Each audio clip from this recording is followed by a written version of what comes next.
લોકસભા ચૂંટણીના ત્રીજા ચરણનું મતદાન આવતીકાલે યોજાનાર છે, જેને લઈ વડોદરા લોકસભાના મુખ્ય ચૂંટણી અધિકારી બિજલ શાહે પત્રકાર પરિષદ સંબોધી હતી। લોકસભા ચૂંટણી સાથે વાઘોડિયા વિધાનસભા બેઠકની પેટા ચૂંટણી પણ યોજાનાર છે। ચૂંટણી પૂર્વે આજરોજ મુખ્ય ચૂંટણી અધિકારી તેમજ કલેક્ટર બિજલ શાહે પત્રકાર પરિષદ સંબોધી હતી। તેમણે જણાવ્યું હતું કે તંત્રની ચૂંટણીને લઈને સંપૂર્ણ તૈયારી છે। જિલ્લામાં 10 વિધાનસભા મતક્ષેત્ર છે। સવારના 7 વાગ્યાથી સ્ટાફ કાર્યરત છે। હીટ વેવની શક્યતાને ધ્યાનમાં લઈને મેડિકલ કિટ રખાઈ છે તથા ORSના પાઉચ અપાયા છે। ચોખ્ખું ઠંડુ પાણીની વ્યવસ્થા પણ કરવામાં આવી છે। જિલ્લામાં 864 સંવેદનશીલ મતદાન મથકો છે। દરેક ઉપર વેબકાસ્ટિંગ વ્યવસ્થા રખાઈ છે તથા CRPF પણ તૈનાત રહેશે। પંજાબ તમિલનાડુની પોલીસ બંદોબસ્તમાં છે। દરેક મતદાન મથકો પર 4 થી 5 ખુરશી રખાશે। સ્કૂલ અથવા અન્ય સ્થળોએ વેઇટિંગ રૂમ ઊભા કરાશે। કુલ 15 ઉમેદવારો છે। શહેરી વિસ્તારમાં 1282 અને ગ્રામ્ય વિસ્તારમાં 521 મતદાન મથકો છે। કુલ 19,49,573 મતદારો લોકસભા બેઠક માટે મતદાન કરવાના છે। રિઝર્વ સહિત 13,240 કર્મીઓ મતદાન મથક પર ફરજ બજાવશે। જિલ્લામાં કુલ 70 મતદાન મથકોનું મહિલાઓ સંચાલન કરશે। કુલ 10 મતદાન મથકોનું સંચાલન દિવ્યાંગ કર્મીઓ કરશે। રાવપુરા વિધાનસભામાં રેરિટેજ મતદાન થીમ રાખવામાં આવી છે। આ પત્રકાર પરિષદમાં વિસ્તૃત માહિતી અપાઈ હતી। Respected CP sir, SP sir, video madam, and all friends from print and electronic media. તમામને આજની આ મતદાનના આગળના દિવસની પ્રેસ કોન્ફરન્સમાં હું આવકારું છું અને કેટલીક અગત્યની માહિતી જે ચૂંટણીની સ્ટેટિસ્ટિક અને પૂર્વ તૈયારી જે છે એ આપની સાથે હું શેર કરીશ। સમગ્ર જિલ્લામાં કુલ 10 વિધાનસભા મત વિભાગ આવેલા છે। એમાં 7 વિધાનસભા મત વિભાગ 135 સાવલી, 136 વાઘોડિયા, 141 વડોદરા શહેર, 142 સયાજીગંજ, અકોટા, રાવપુરા, માંજલપુર એમ 7 છે એ 20 વડોદરા લોકસભા મત વિભાગમાં આવે છે।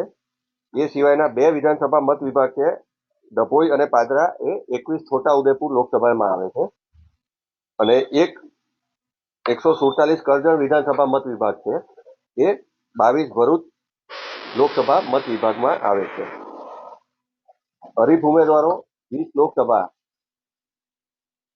ની જે ચૂંટણી થઈ રહી છે એના માટે 14 હરીફ ઉમેદવારો છે। એમાં રાષ્ટ્રીય કક્ષાના જે માન્યતા પ્રાપ્ત પક્ષો છે એના 3 ઉમેદવારો, નોંધાયેલા રાજકીય પક્ષોના કે જે એને અનરેકોગ્નાઇઝ પોલિટિકલ પાર્ટી તરીકે ઓળખવામાં આવે છે એના 4 ઉમેદવારો છે અને અપક્ષ ઉમેદવારો 7 છે। એમ કરીને કુલ 14 ઉમેદવારો આ ચૂંટણી લડી રહ્યા છે। મતદાન મથકોની વાત કરીએ તો કુલ શહેરી વિસ્તારના 1282 અને ગ્રામ્ય વિસ્તારના 521 એમ કરીને 20 વડોદરા સંસદીય મત વિસ્તાર માટે કુલ 1,803 મતદાન મથકો આવેલા છે।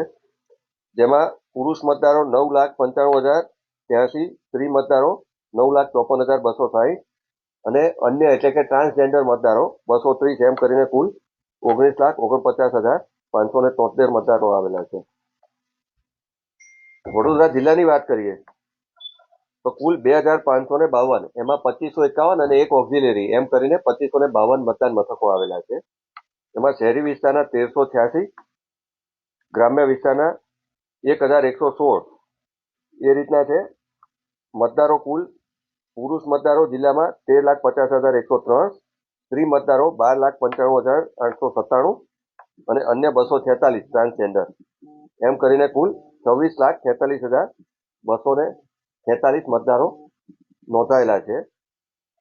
પોલ સ્ટાફની વાત કરીએ તો રિઝર્વ સહિત મતદાન મથક ઉપર જે મતદાનના દિવસે અને આજે જે ડિસ્પેચિંગ વખતે મતદાન મથક ઉપર પહોંચી જશે 13,240 સ્ટાફ મેમ્બર્સ મતદાન મથક ઉપર ફરજ બજાવનાર છે। ખાસ મતદાન મથકની વાત કરીએ તો મહિલા સંચાલિત દરેક વિધાનસભામાં 7 એમ કરીને જિલ્લામાં કુલ 70 એવા મતદાન મથકો આવેલા છે। યુવા સંચાલિત દરેક વિધાનસભા મત ક્ષેત્રમાં 1 રાખવામાં આવ્યું છે। PWD સંચાલિત એટલે કે જેનો સમગ્ર જે સ્ટાફ હશે મતદાન મથકે એ દિવ્યાંગ સ્ટાફ મેમ્બર હશે એવા પણ દરેક વિધાનસભામાં 1 એટલે જિલ્લામાં કુલ 10 છે। મોડલ મતદાન મથકો એ પણ દરેક વિધાનસભા મત વિભાગમાં એક એક રાખવામાં આવેલા છે. એમાં કેટલાકની વાત કરું તો રાવપુરા વિધાનસભામાં હેરિટેજ મતદાન મથક રાખવામાં આવેલું છે. ગરબાની થીમ ઉપર માંજલપુર વિધાનસભા ખાતે રાખવામાં આવેલું છે અને આર્ટિફિશિયલ ઇન્ટેલિજન્સની થીમ ઉપર વડોદરા સિટીનું એક મતદાન મથક મોડલ મતદાન મથક તરીકે રાખવામાં આવેલું છે. બીજું ખાસ આપના તમામના માધ્યમથી મતદારો સુધી એ વાત ધ્યાન પર મૂકવા માંગુ છું અને પહોંચાડવા માંગુ છું કે મતદાન મથક ઉપર મતદારે મોબાઈલ લઈ જવાનો સંપૂર્ણ પ્રતિબંધિત છે. એટલે આપના માધ્યમથી હું તમામ મતદારોને અપીલ કરું છું કે જ્યારે બૂથ ઉપર વોટિંગ માટે જાય તો મોબાઈલ લીધા વગર જવાનું છે, મોબાઈલ લઈને નહીં જાય. બીજું જે મતદાર માહિતીની કાપલીનું વિતરણ કરવામાં આવેલું છે એ માત્ર જાણકારી માટે છે. એટલે મતદારની જે ઓળખ પ્રસ્થાપિત કરવાની હોય છે બૂથમાં, તો એના માટે જે તંત્રએ જે કાપલી વિતરિત કરી છે, વોટર ઇન્ફોર્મેશન સ્લીપ VIS કે છે, તો એ લઈને જવાનું છે, જેના કારણે એનું મતદાર યાદીમાં નામ શોધવામાં એ સરળતા રહે, પરંતુ એને ઓળખ પ્રસ્થાપિત કરવા માટેના પુરાવા તરીકે ગણવાનો નથી.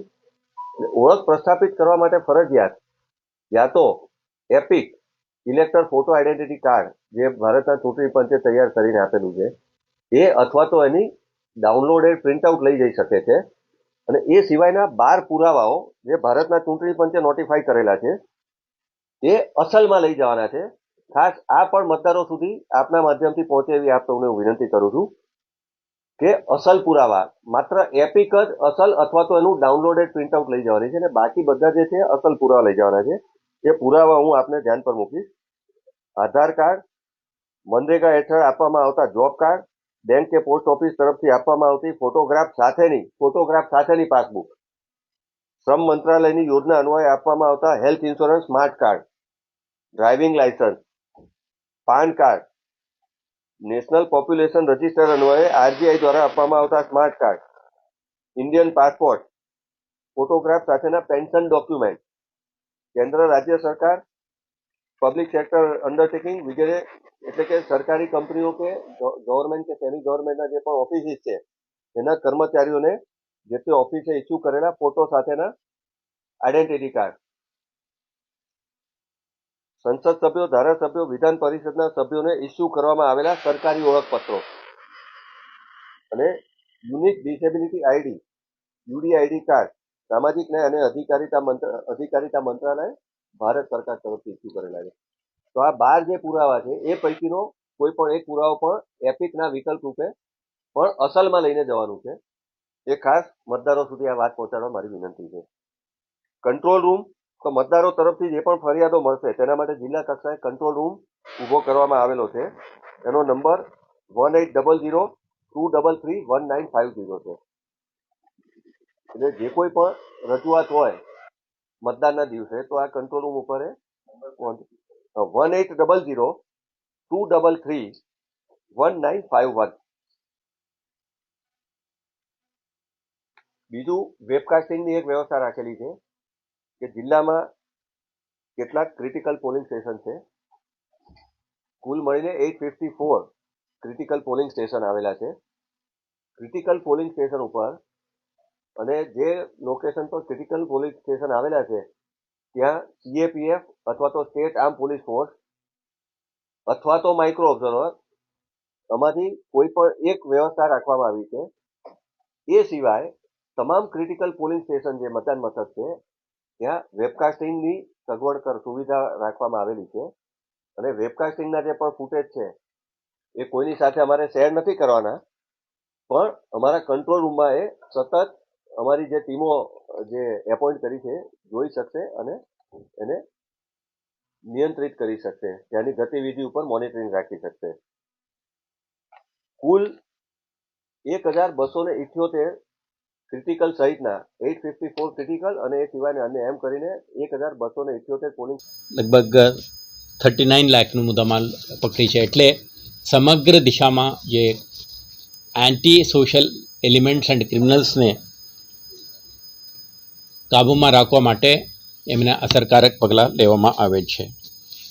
અત્યારે આપણે સાયલેન્સ પીરિયડમાં છીએ. આવતીકાલે ઇલેક્શન શેડ્યુલ્ડ છે, તો આ તબક્કે આપણે જે પોલિંગ સ્ટેશન લોકેશનમાં जो इलेक्शन कमीशन द्वारा अप्रूव्ड स्केल ऑफ डिप्लॉयमेंट मुजब अपने police home guards central armed police फोर्सના જવાનો સ્ટેટ રિઝર્વ પોલીસ ફોર્સના જવાનોને આપણે તૈનાત કરી છે. આમાં 1800થી વધારે પોલીસ, 1700થી વધારે હોમગાર્ડ અને એસઆરપી એપીએફ તૈનાત રહેશે. તે ઉપરાંત આ સમય દરમિયાન કાયદો અને વ્યવસ્થાના કોઈ પરિસ્થિતિ ઉપસ્થિત થાય, જો કન્વેન્શનલ ક્રાઇમના ઇન્સિડન્ટ પણ પોલીસ સ્ટેશનમાં રિપોર્ટ થાય, તેને પણ આપણે ફોલોઅપ એક્શન કરી શકીએ અને ભોગ બનનારને આપણે રાહત આપી શકીએ. તે માટે પોલીસ સ્ટેશનોમાં quick response teams, law and order teams આ બધા પણ તૈનાત રહેશે. નિયમાનુસાર ઓક્સિલરી ફોર્सेस આપણે જે કહીએ છીએ તો આપણા પોલીસ પેટ્રોલ્સ, સબ ઇન્સ્પેક્ટરોથી હેડેડ ટીમો શહેરના જુદા જુદા વિસ્તારના પીએસએલને કવર કરતા ટીમો આપણા એક્ટિવ રહેશે.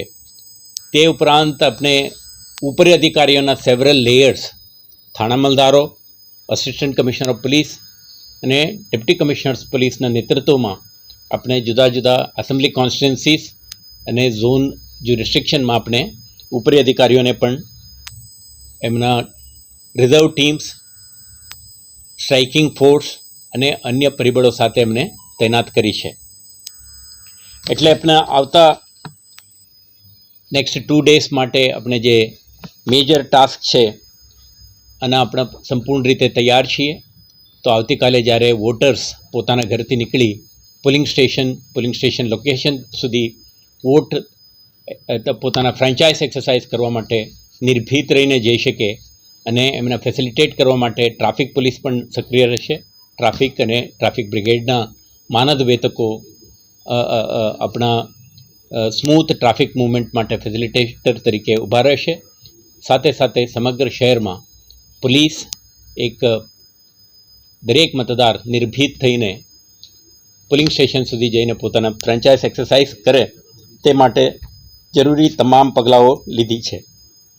અને મને વિશ્વાસ છે આવતીકાલે ડિસ્ટ્રિક્ટ એડમિનિસ્ટ્રેશન, પોલીસ વિભાગ અને ઇલેક્શન સાથે જોડાયેલા તમામ વિભાગોના પ્રતિનિધિઓ સાથે એક સંકલિત પ્રયાસથી વડોદરા શહેરમાં ફ્રી, ફેર અને પીસફુલ ઇલેક્શન સંપન્ન કરવા માટે પોલીસ વિભાગ જરૂરી તમામ પગલાઓ લીધી છે અને શહેરજનોના સાથ સહકારથી આ આખું એક્સરસાઇઝ ડેમોક્રેટિક પ્રોસેસ સંપન્ન થશે એવું મને વિશ્વાસ છે.